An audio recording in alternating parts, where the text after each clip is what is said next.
तर नमस्कार मंडळी, जय शिवराय. तर आज 1 जानेवारी. तर सकाळी गेलो तो बाहेर गाडी घेऊन. तर बायकोने फोन केला मला, म्हणली अहो आज नवीन वर्षाचं तर कुठेतरी चला देवदर्शनाला.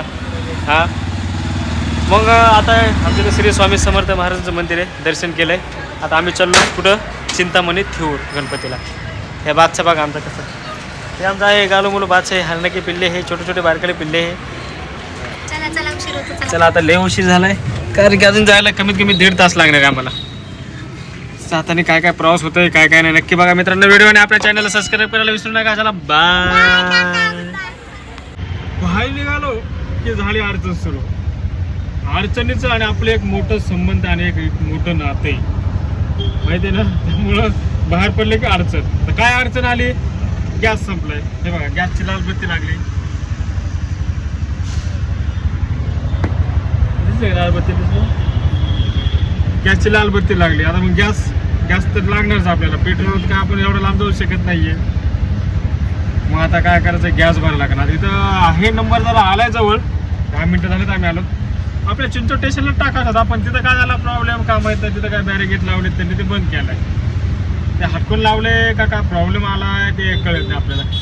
चला म्हणलं मग पुढे येऊत म्हणलं, नाशिक फाटच्या पुढे एक पंप आहे CNGचा, तिथं भरत म्हणलं गॅस. आता इथं आलोय, फायनली गॅस भरसला, गाडीत भेटला. आता निघालो आम्ही. 10-5 मिनिटं गेले बिन कामाच्या व्हायला.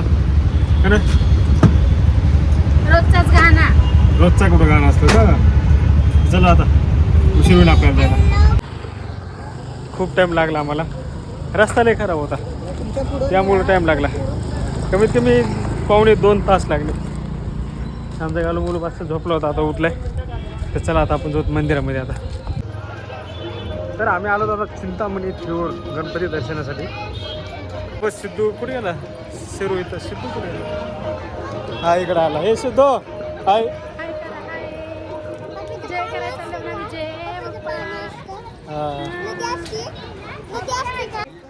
अरे बापरे, झालं डोक्याला टेन्शन. काल टेन्शन झाले, बघितलं का मरणाची गर्दी. का नवीन वर्षात लोक दर्शन करायला येतात. मग आता करायचं काय, लाईनला तर थांबायचं, कारण की एवढा लांबून प्रवास केलाय आपण. दर्शन केल्याशिवाय तर जायचं नाही आपल्याला. चला आता दर्शन लागल्याशिवाय पर्याय नाही आता, कारण की अजून लोक पाठीमागून येत होते. बघितलं का आमच्या पाठीमागं पण लाईन लागली आहे का नाही. मला वाटलं आम्हीच शेवट आहोत काय की. बघितलं पाठीमागं पण लाईन लागली. हे बघा कसे होते जुने घरं, एवढी मोठी कमान, ते पण दगडाची. आता बांधकाम असलं शक्य नाही. किती मोठा माणूस असू द्यावं, असलं दगडाचं बांधकाम कधी करणार नाही, कारण होणारच नाही. मरणाचे पैसे लागतात असलं बांधकाम करायचं म्हणलं ते दगडाचं. अहो इथं 300 रुपयाचं पोतं सिमेंटच आणायचं म्हणलं की नाके नऊ येते. आणि दगड कुठून आणणार आणि कारागीर कुठून आणणार. मंदिराच्या गाभाऱ्यामध्ये आलं की असं वाटलं की दर्शन लवकर होईल. तर बघितलं तर काय, हा माझा सगळ्यात मोठा गैरसमज होता. आतमध्ये बाहेरपेक्षा आतमध्ये जास्त लोक होते. करायचं काय, तर उशामधली मुलांचं पांघराचं आणलं नाही आणि जर्किंग कोणाचं आणलं नाही सोबत. त्यामुळे काय करू, बाहेरून दर्शन करूत आणि लवकरात लवकर निघूत. आपले काय मर्सिडीज बेंज नाही, ऑडी नाही, आपली हाय रिक्षा. काय होईल सांगता येत नाही, त्यामुळे अंधार पाडायच्या आधी आपण निघू. बघितल्याच्या नंतर यांना म्हटलं मुख दर्शन घेऊ आणि बाप्पाला निरोप सांगू की नंतरच्या वेळेस आलो ना, तुझ्या पायाचं दर्शन घेतल्याशिवाय जाणार नाहीत, कारण गर्दी खूप होती. बाळ आमच्याकडे होतं, आमची काही POW मर्सोडी नव्हती. यांना म्हटलं चला मुख दर्शन घ्या, निघा म्हटलं आपला परतीचा प्रवास. चालता चालता आपले जेवढे देव दिसतात तेवढ्यांचं म्हटलं त्यांचं तरी दर्शन घ्या. मग हे नानासाहेब पेशवे होते, हे म्हटले घे बाई एकदाचं दर्शन करून घेतलं आणि नंबरने बाहेर पडलो. जसे नंबरने आत होतं तसं नंबरने बाहेर यायचं होतं. मग दर्शन घेऊन आम्ही लगेच बाहेर पडलो. तर बाहेर दिसलं भाजीचं मार्केट.